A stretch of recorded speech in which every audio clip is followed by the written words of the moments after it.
I haven't done a video in a long time. So, I'm going to do this video on a rather bizarre topic. I've been familiar with the topic before, but I'm just going to discuss it because I think it's very strange. And I've seen a couple YouTube videos recently on the subject, and I just think it's something that needs addressing because it's strange and I think a little ridiculous. There's these people out there who are calling themselves Otherkin.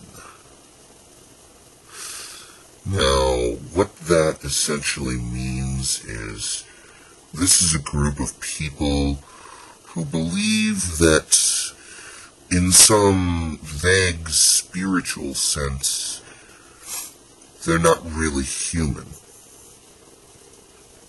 So they don't mean it like physically they're not human. They believe that spiritually they're not human.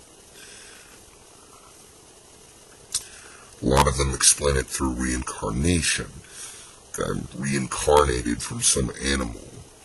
Or if you really want to get really, really strange, and frankly these are not that uncommon, I'm reincarnated from, like, I don't know, a dragon or some other mythological creature. A lot of them like to combine mythological creatures. I'm a winged angel, half-dragon, demon reincarnation. It's very bizarre. But ultimately, I don't really get it.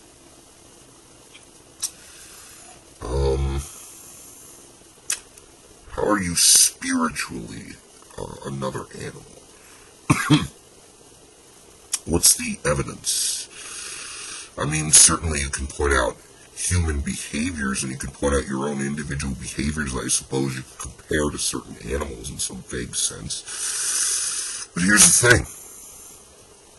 For any given person, you'll find a lot of animals that you can compare your behavior to, especially mammals. You know why? Because people are mammals. So they're going to have a lot of behaviors in common with other mammals. You know what a lot of people are spiritually similar to? Chimpanzees. Well, actually, we're genetically similar to chimpanzees, but spiritually similar. I don't really understand this spiritual similarity thing. It doesn't make any sense. How do you know what your spirit guides or what your spiritual self is? I mean, it seems that there's no empirical basis for it. How are you determining what you are? It just seems like a bunch of pseudo-mystical garbage. What is your basis for deciding what you are? Why do you decide that you are, I don't know, a vampire? How do you decide that? You just say, oh, well, I'm a pasty white goth, and I'm anorexically emaciated, and I leech off my parents, so I kind of am a bloodsucker in a metaphorical sense, so maybe I'm a sanguinarian vampire. I don't really understand how you determine what you are. Another thing is, it seems a lot to me, seems a lot like wish fulfillment, because you never see anybody with uncool spirit. I mean, you'd think that somebody would be spiritually similar to, you know, like tapeworms, or liver flukes, or E. coli bacteria. Nobody's spiritually similar to them. Very spiritually similar to cool animals, like predators and even mythological creatures. Nobody's spiritually similar according to this metaphysical whatever. I don't understand the basis for it. How are you determining what you're spiritually similar to? Because to me, it looks like a bunch of wish fulfillment.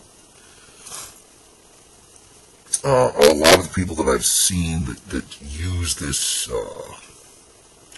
that follow this belief, that believe they're different, well, they tend to be teenagers, but not all of them are. But they tend to be people that seem to want to think they're different or special. Well, if you want to be different or special, the real way to do that is to do something with your life. Come up with a new idea. Come up with a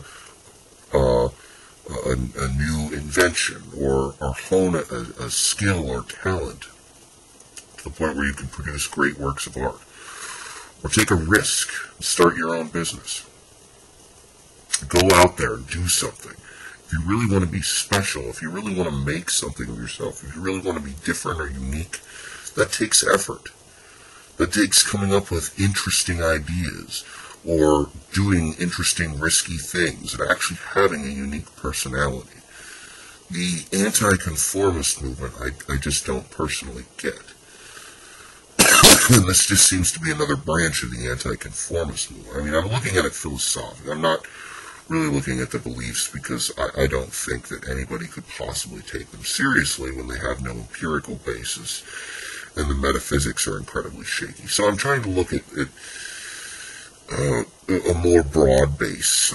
It just seems to be another branch of the nonconformist movement, like Goths.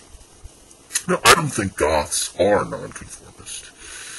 I am a nonconformist, a true nonconformist. Goths are what I like to refer to as anti-conformists. You see, people who try to look at what the norm is and automatically hate whatever the norm is, and automatically go toward things and tend to like things better if they're popular, and dislike things if they tend to be unpopular. Guess what? You're still conforming. You're conforming to a different standard. You're anti-conforming. You're still letting the norm affect you. If you're a true nonconformist like I am, you don't even investigate what is considered popular. What do? When I come across an idea, or when I come across a work of art, or a television show, or whatever I come across, I evaluate it using my own standards. I evaluate ideas using my own mind, my own thoughts. I evaluate works of art using my own standards. I evaluate everything using my own internal mind and aesthetic